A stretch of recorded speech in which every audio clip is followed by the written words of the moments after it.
So guys कस्तो छ तपाईँहरूलाई आई होप सबैजना सन्चै हुनुहुन्छ भन्ने र म पनि सन्चै छु। आज चाहिँ हामी आएको थियौँ यहाँ घोडा लिएर स्वर्ग डाँडामा, किनभने म यस्तो बोकेर आउँछु नि त फोटोग्राफर हो म। यहाँ हाल्नु क्या आज यस्तो दामी देखिरहेछ होइन। सो गाइज यो हो क्या स्वर्ग भनेको चाहिँ यो हो क्या, यो हो नि त स्वर्ग भनेको यो हो क्या गाइज। त्यही हो गाइज, आज कन्यामा धेरै दिन पछाडि दिउँसोभरि घाम लागेको छ, मजा भयो। हिजो चाहिँ घाम लाग्यो, एकछिन पानी पऱ्यो, पसिनाले खलखल भइसक्यो। अनि यहाँनिर रहेछ मुखसुक धुम पनि यस्तो छ है गाइज। आमा बाटो चाहिँ अलिक राम्रो भएको भए चाहिँ हामीले यस्तो दामी हुन्थ्यो कि यो ठाउँ हाम्रो राम्रो हुनु पऱ्यो क्या, त्यस्तै हो जिन्दगीमा। सो गाइज क्यामेरा चाहिँ बोक्ता बोक्ता यार गलिसक्यो यार गाइज।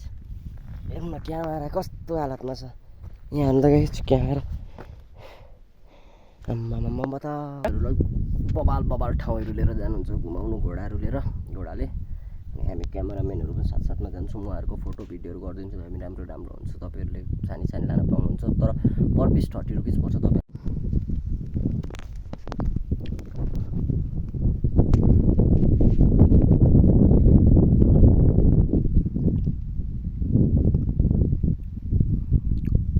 त्यही हो जिन्दगीमा रमाइलो छ यो ठाउँ। घाम लागेपछि धेरै दिन पछाडि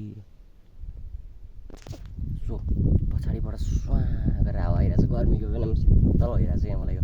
सो गाइज आजको